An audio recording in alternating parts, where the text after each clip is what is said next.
Well, good morning, fellowship. How are you today?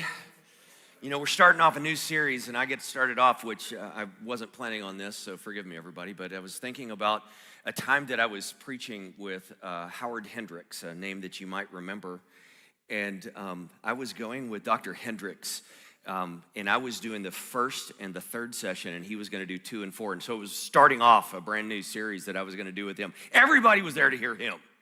They had no idea who I was. And we were at the Cove, which is the Billy Graham Training Center, and I'm sitting up on the front row, and they're giving an introduction, and he leans over to me and says, "Don't look down, but guess who just walked in the room?" Oh, yeah. I looked in the back. Billy Graham had just walked in the room. Friends, I was going to have to preach in front of Billy Graham.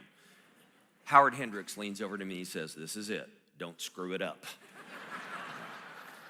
So, here we are, starting a brand new series, Mark. This is it. Don't screw it up. Hey, it's good to be with you guys today, and what a passage that we have that is in front of us. And I got to thinking about journeys. So back when I was 12 years old, my family, we went all Chevy Chase, Griswold family, and we loaded up the van, and we were going to take this journey from Dallas, Texas, where I'm from, all the way to Colorado, because my dad wanted to show me snow. We don't get to see that down south. And so he said, "We're going to go to Colorado, and we're going to go on a skiing event." And I thought, this is fabulous. So let me kind of explain it to you. It was well before you could get your cell phone out and look at radars, right? And kind of check out the weather. Anybody remember those days where you just kind of had to get up and find out what it was going to be like for the day? You had no preparation for anything. So we loaded up the van, and we took off, and it was going to be great. We made our journey from Dallas to Amarillo, and everything was fine. But upon leaving Amarillo, we kind of looked ahead, and you kind of looking out on the horizon, and the clouds looked a little ominous. That's the only way I can explain it. Little did we know that as we crossed Tex line and moved into New Mexico on our way to Colorado, that we would be entertained by snowflakes. And the snowflakes started off small, and then they got large. And before we know it, we had gone into what they reference as a whiteout megastorm. And it took over our lives. It started innocently enough, but it went from bad to worse. The beautiful snowflakes turned into our enemies. Cars stalled out as temperatures dropped to 0. You could see no road lines or highway shoulders whatsoever, and all drivers were at a loss. It was incredibly dangerous. And within a couple of hours, snowdrifts had formed 4 or 5 feet tall. Wiper blades were completely frozen, and the little motors that move those things began to crystallize. We had to stop every 5 minutes. It was incredibly threatening, not knowing where we were when you would stop the cars. There were no lines, there were no shoulders, and cars could appear out of nowhere. After the 5th stop, my dad's hands were frozen. And he said, I remember these words, "Mark, at the next stop, get out of the passenger side, close the vehicle, check your footing to make sure that you're on solid ground. Trust me, you'll be okay. But we have to ice off the blades and get to safety immediately, and I need your help." When my dad, who is a rock, said, "I need your help," I knew it was serious. As we pulled over, I was scrambling to find my gloves when my dad was already opening up his door.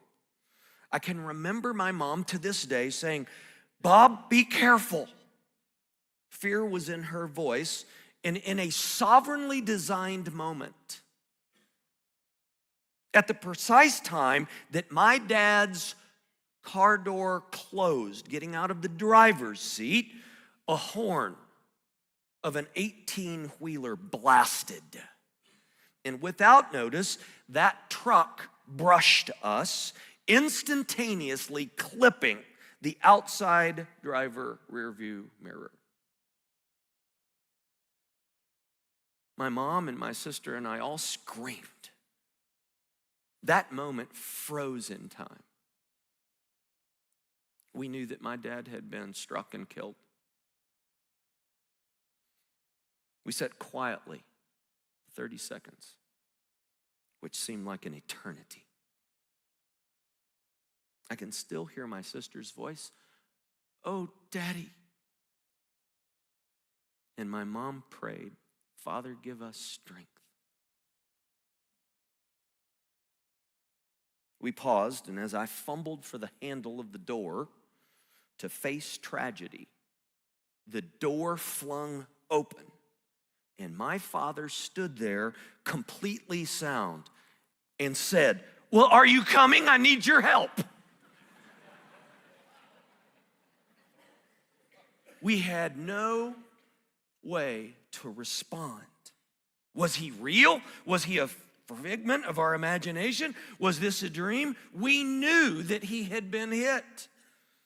And as you can imagine, moments later, we wept. To this day, we cannot explain it. My dad never saw nor heard a truck. And he was shocked at the bent mirror frame and broken glass. Friends, it was a story of the grace of God, and that's all I can tell you today. There's no other way to comprehend it, but I know this. In those frozen moments right after the tragedy and his appearance, we were disoriented, and we were broken, and we were frightened, and we were confused. Likely, even as I described that story, you've probably been there, maybe not in the exact same way, but moments after tragedy have a tendency to freeze us. We don't really know how to respond. That must have been what the disciples felt after the death, the burial, and even the reports of the resurrection of Jesus. The biblical text, friends, describes the disciples as bewildered and befuddled, puzzled, perplexed, and dejected. Even the disciples who had heard the reports from the women who had visited the tomb early on Sunday morning and had found it empty, even those disciples were confused. And here's what I know. Even followers of Jesus have a difficult time embracing the resurrection. Even followers of Jesus have a difficult time embracing the resurrection. Do you ever have those moments of doubt, believer? Can this be real? Did he really get up from the dead? I mean, have any of you seen that recently? Somebody get up from the dead? Come on. Let's just go ahead and talk about it. No wonder they're shocked. No wonder they're confused.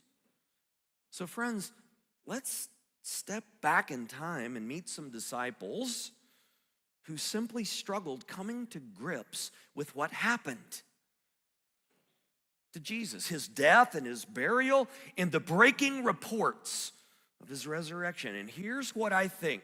I think, friends, that we will find out as modern day disciples of Jesus that we still wrestle with the same realities. Let me phrase it this way. How should disciples respond to his resurrection? There you have it. How should we respond to his resurrection? And in our text today, we're going to find out something that we're not supposed to do, and then something that we are supposed to do, okay?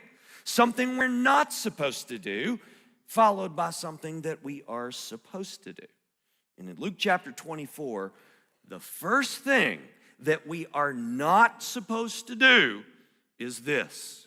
Number one, don't be a fool. You're like, whoa, Mark, that sounds real aggressive. Don't be a fool. Don't you love showing up to church and that's what somebody says to you? Hey, don't be a fool today. Well, friends, those aren't my words. Those are the words of the risen Christ. Get your Bibles, if you will, or your phone, or we're going to provide words for you on the screen. Luke chapter 24. Luke chapter 24, starting in at verse 13. The text says this: Now that same day, two of them were going to the village called Emmaus, about 7 miles from Jerusalem. They were talking with each other about everything that had happened. And as they talked and discussed these things with each other, Jesus himself came up and walked along with them, but they were kept from recognizing him. He asked them, "What are you discussing together as you walk along?" They stood still, their faces downcast. One of them, named Cleopas, asked him, "Are you only a visitor to Jerusalem and do not know the things that have happened there in these days?" "What things?" he asked. "About Jesus of Nazareth," they replied. "He was a prophet, powerful in word and deed before God and all the people. And the chief priests and our rulers handed him over to be sentenced to death. And they crucified him. But we had hoped that he was the one who was going to redeem Israel.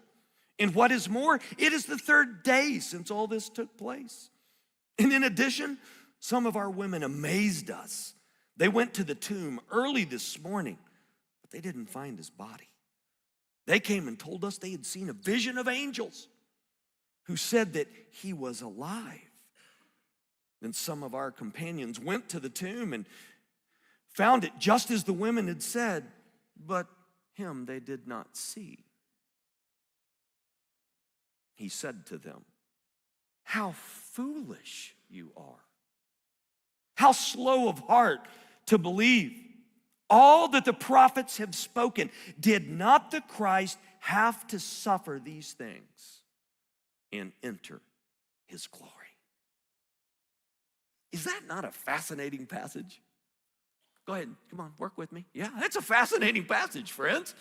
I mean, you're reading this story, and here it is. And there's a lot of things that we need to unpack here, okay? So let's just remind ourselves of some things as we walk through this text together. So this first move is what I'm referencing of something that we're not supposed to do. And Jesus himself said it. Don't be foolish. Don't be a fool. But this story starts off, and it's in the middle of a context. Look back, if you will, again at verses 13 through 16. I love this passage because you could break this thing down into what our reference is: the walk, the talk, and the stalk. How's that for a nice little rhyme for us on Sunday morning? The walk and the talk and the stalk. Here's what we see. It starts off at verse 16. Now that same day, friends, in the context, here's what's going on. It is Sunday. Last week, we celebrated the resurrection of our Lord. So it's the day that he got up from the dead. It's that day. These events had occurred that morning. It is now that afternoon. So when Luke steps us into this storyline and he says, now that same day, two of them. You have to ask the question, who are them?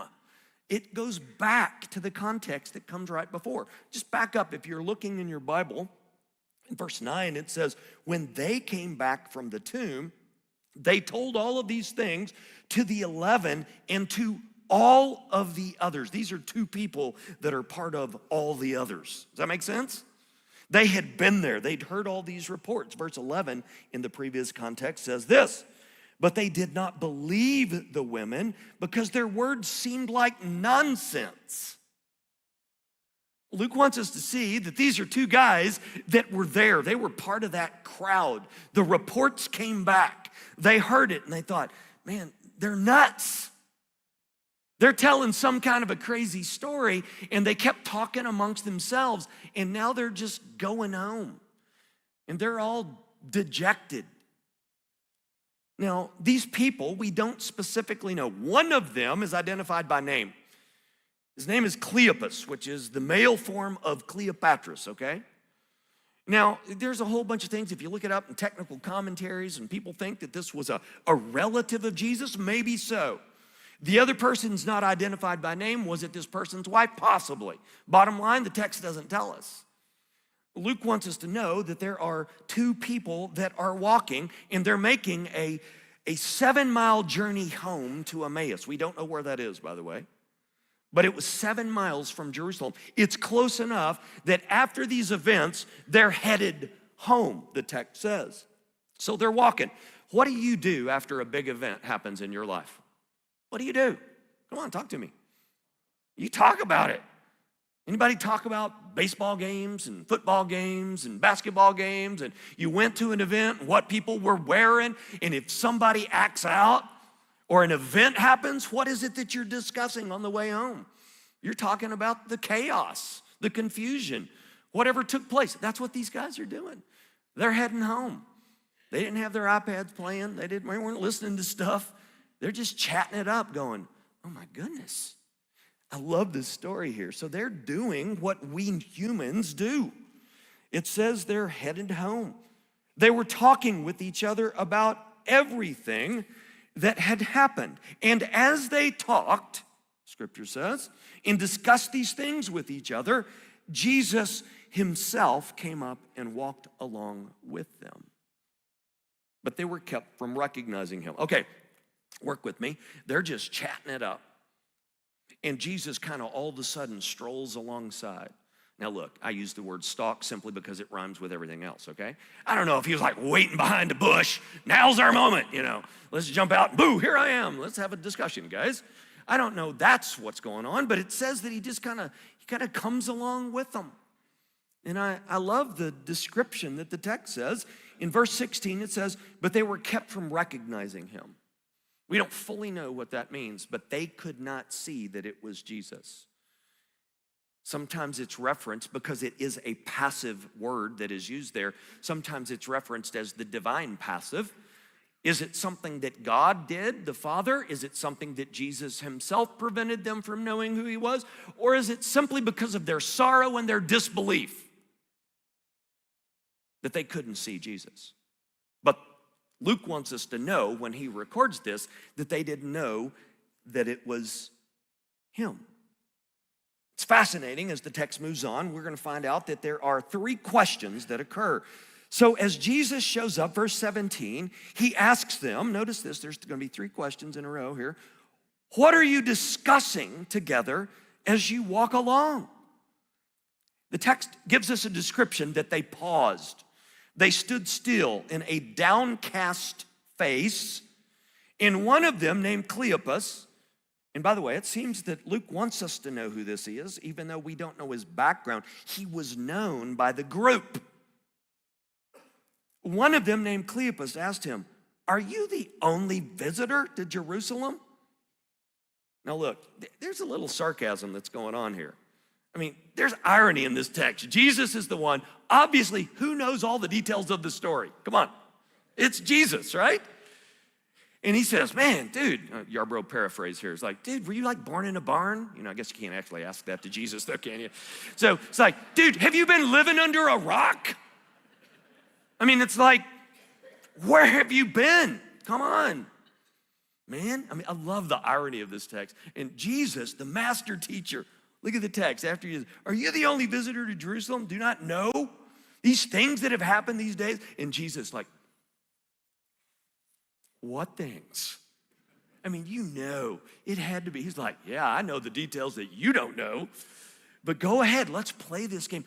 What things? Look at the text about Jesus of Nazareth. They replied, he was a prophet, powerful in word and deed before God and all the people. The chief priests and all our rulers handed him over to be sentenced to death. There's a series of questions that you saw those Q1, Q2, Q3. What are you guys talking about? And they say, Jesus of Nazareth, we thought he was a prophet. Haven't you heard about it? He says, what things? I mean, it's a series of Q&A that's going back and forth. That's what people do when you're making a journey and you're talking with one another. I always say there used to be this thing that we did before cell phones. We would actually communicate. We would talk and we would have dialogue and make eye contact and things like that. We need to go back to that era. It's really helpful. And here they are. They're making a journey together. And they're talking. And when you move into these next few verses, let's just orient ourselves because it's a discussion of his death, that they are dazed, if you can phrase it that way, in disbelief. So look at what happens by the time we start moving into verse 20. It says, the chief priests, in their answer, and all the rulers handed him over to be sentenced to death, and they crucified him. They're telling the story from their vantage point, right? Verse 21, but we had hoped that he was the one who was going to redeem Israel. By the way, when you hear that phrase, we had hoped that he was the one that was going to redeem Israel, they opened up by saying that he was a prophet. And by the way, that was one of the descriptions in Judaism that was going to identify who this Messiah was. So that's not a bad phrase. We know exactly who they're talking about when they use this phrase of saying he was one who was going to redeem Israel. Look at that. They're identifying him specifically as the Messiah. And what is more, it is the third day since all this took place. In addition, some of our women, they amazed us. They're telling the story. They shocked us. They came back telling us the story, that they did not find his body. They came and told us that they'd seen a vision of angels who said that he was alive. And then some of our companions, they went to the tomb, corroborated by the other gospels, and found it just as the women had said. But him they did not see. And I love this. Then all of a sudden, Jesus begins to teach. In his opening words, friends, he's like, guys, don't be a fool. Literally in the text, right? It's don't be foolish. But to them specifically, don't be a fool. Look at it again, there in the text. He said to them, verse 25, how foolish you are, and how slow of heart to believe all that the prophets have spoken. Did not the Christ have to suffer these things and enter his glory? Friends, he's saying, don't be a fool and doubt the witness of the resurrection. His first response about don't be foolish, back up in that text. Look at verse 24. They had just described some of their companions that ran to the tomb and they found out that he was not there, but they didn't see him, and because they didn't see him, they doubted. Hey friends, there's nothing wrong with doubt in the faith. We all have it, don't we? I was about to say this isn't being recorded, but it probably is. You ever have doubt in your walk of faith? Anybody in this room? Or are you just a whole lot more holy than I am? Friends, we're talking about something that is staggering. We believe that Jesus Christ got up from the dead. They heard the reports, and Jesus says, hey, don't be foolish. Trust these witnesses. They're corroborated. You can talk to them. Word is breaking, and he's trying to gain their confusion and to channel it and say, hey, friends, don't be a fool. Believe what you have heard. Don't be a fool and doubt the witness of the resurrection. I love the way that Kent Hughes phrases it. He says this, a grand truth that emerges from this story, as it does in none other of the Gospels, is that the disciples did not invent the resurrection story.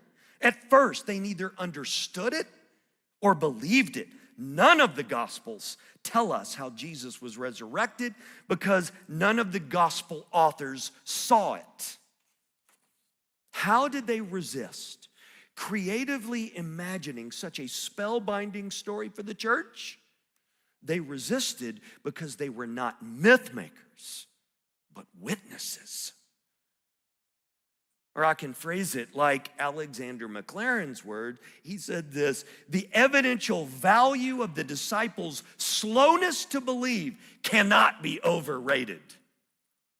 I love that. Friends, don't be a fool. We have witnesses. Well, I think he does something else in the text here. He says, don't be a fool and miss the teachings of Scripture. Sin demands payment. Back in the text, look exactly what Jesus says here as he is saying, hey guys, don't be a fool.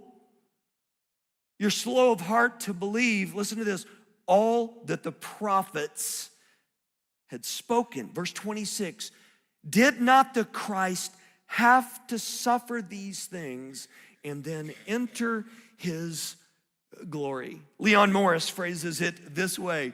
He says, the hope of the pair had been that he was the one to redeem Israel. They had seen him as the promised deliverer. Redemption in the ancient world signified deliverance on payment of a price. And until Calvary, no one could know the extent of the cost. Friends, you know what kind of deliverer they were looking for? They were looking for a deliverer that was going to crack open a can of whoop on Rome. You with me on that? They were looking ahead to the glory. And Jesus said there was a price that had to be paid before that could arrive. And as I reference frequently, lap number one of the Messiah, friends, was to come and give his life as a ransom for many. And they were looking ahead when Jesus was saying, look at what I came to do now. I love that. Jesus says, don't be a fool. Don't doubt the testimonies, and don't ever forget why he came in lap number one, and that was to pay the price for sin. So what is it that we're not supposed to do? When we have it right in front of us, don't be a fool. That's what we're not supposed to do, friends, but there's something that we are supposed to do. And here's what it is. Number two, believe the book. Look at what he says here. So after Jesus says these things, verse 27 says this, in beginning with Moses and the prophets, he explained to them what was said in all the scriptures concerning himself. And friends, because what I do at Dallas Theological Seminary, I still teach in the Bible exposition department. And I've had the privilege over my life, I've been preaching and teaching since I was 16. And I've been engaging scriptures and having classes. And man, have I, over the course of my life, had some professors that have poured into me when I was a student and have just taken scripture and unloaded it. I've had some of those classes where, they backed up the truck and they just dumped it. And I was like, I can't handle anymore. Stop it, please. I'd trade every class at Dallas Seminary and every class I've ever had to be at this moment in time when Jesus unpacked the word and said, it's all pointing to me. Friends, this is a beautiful moment in the text. And this is not a new theme for Jesus. In John chapter 5, where he had previously talked about this on many, many occasions, he said this, you search the scriptures because you think that they give you eternal life, but the scriptures point to me. You refuse to come to me to receive eternal life. Look, this text does not give us the details of what Jesus covered. But friends, from beginning to end, he said, friends, you got to believe the book. You got to trust the text. Now, I can't promise this to you, but surely when Jesus walked through the Bible for them, surely he went all the way back to Genesis chapter 3, verse 15.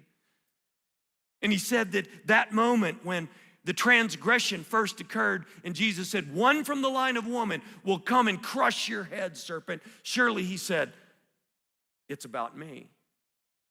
Surely in Genesis chapter 12, verses 1 through 3, the promise made to Abraham of a people, a land, and a worldwide blessing. Surely he talked to them about that and said, that's about me.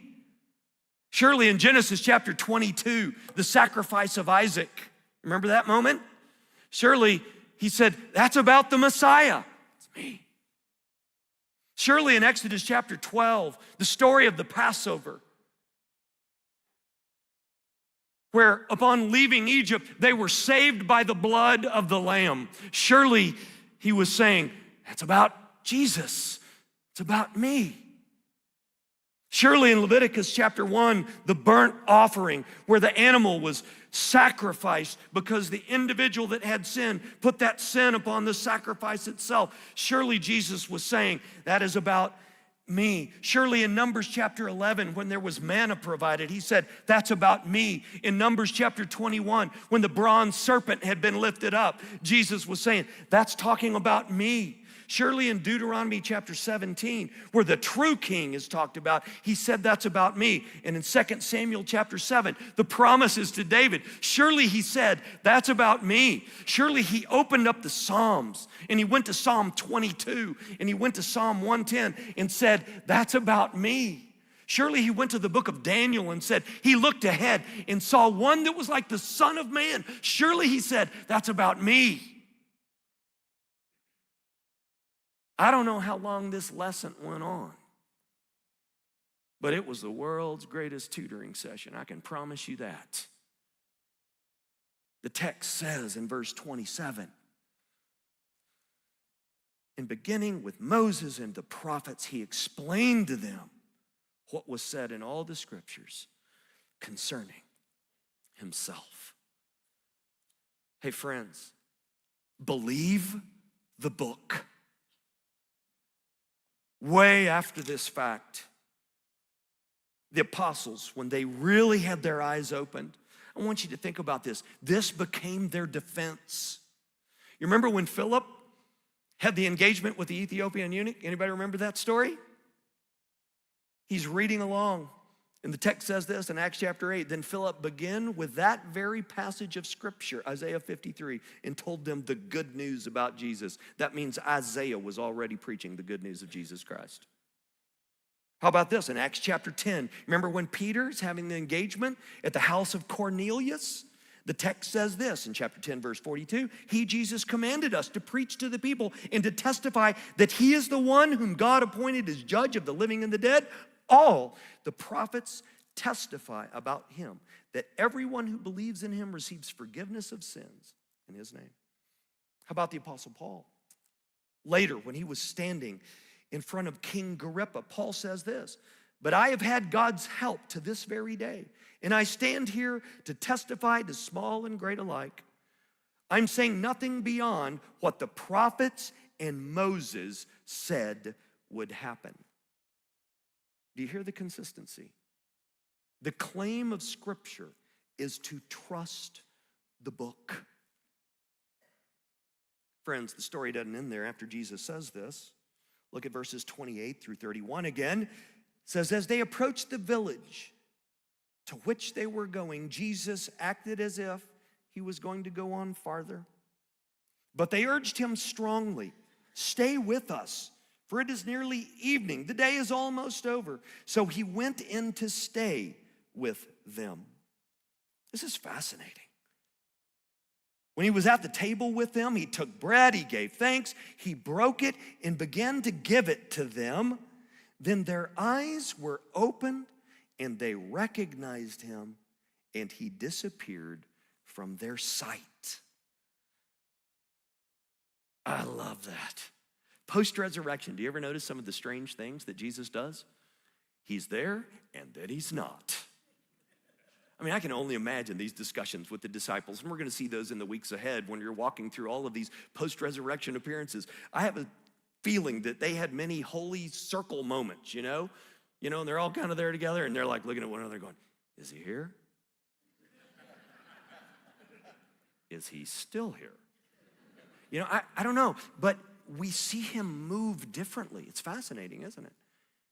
Now look, I don't know how it was that they recognized. I don't know that was God's direct removal from them. There is an emphasis in the text. I don't know if we can go too far with this, but notice the language. He gave thanks. They took bread. He gave thanks, and he broke it. I don't know, did they see his hands? I don't know what the storyline is here, friends, but when they recognized him, I have a suspicion he kind of looked at him and winked. It's like, yeah, you got it. I'm back. And then he was gone. Hey, friends, I love the way this text moves because it's not over, this story. He wants our help.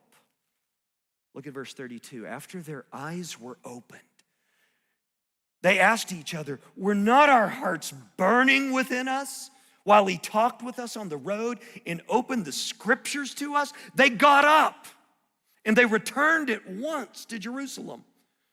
There they found the 11 and those with them assembled there and saying, it's true. The Lord has risen and appeared to Simon.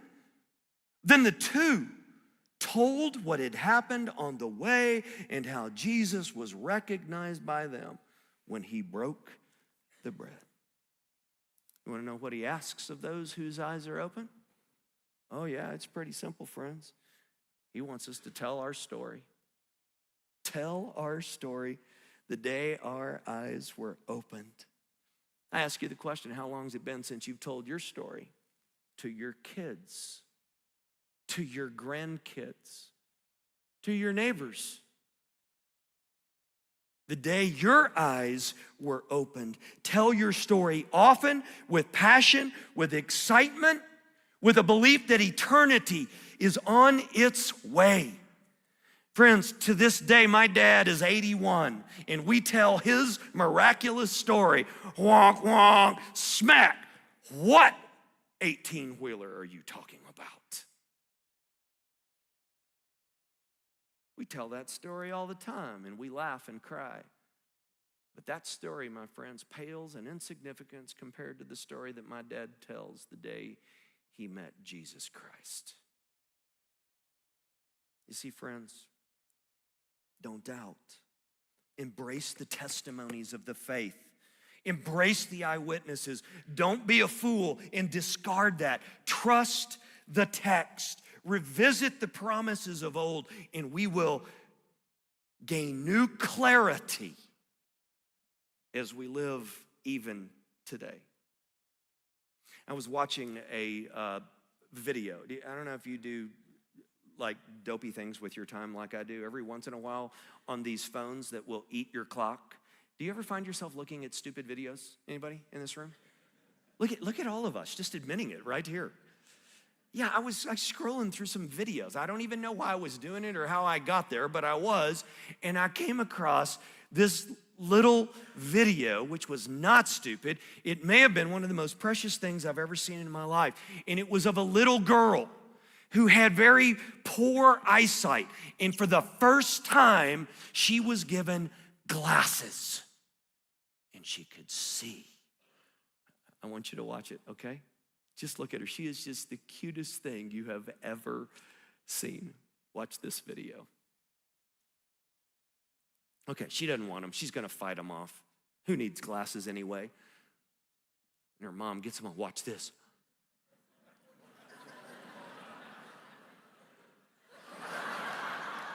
Hold on, she's not done yet. They got to clean the glasses, and she's going to like fight them off now to say, no, I've got a new set of glasses here, and they're mine, right? She wants them. She's going to cherish them. Watch this. I love this little look on her face. She's just like, oh, with excitement. Look, watch her. She's going to pat your face, and she's like, oh, I've got these glasses. They're mine.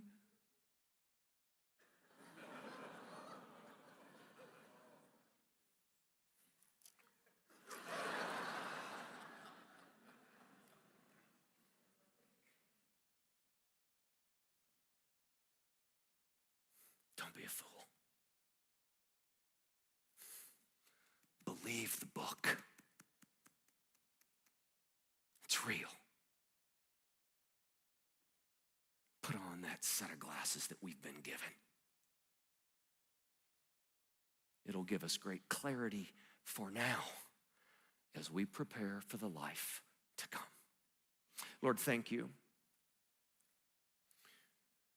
We so identify with these disciples. Lord, forgive us at times in our lives where we doubt. We know we can't stay there. We have the witnesses, the testimonies of individuals that have seen the Savior, and you have opened our eyes. Help us to go back to your word to see this is what was proclaimed long ago. May we trust your text, your word, so that we have greater clarity in how opportune it is for us, Lord, when we get in your word, that everything seems to make sense. And when we stop and fail to do that, and we listen to the voices of the world, that we find ourselves becoming confused and our sight can grow dim. Help us, Lord, to not play the role of the fool, but to remain anchored in your word. Help us to do that today and this week and the weeks to follow. We pray these things in Jesus' name. Amen.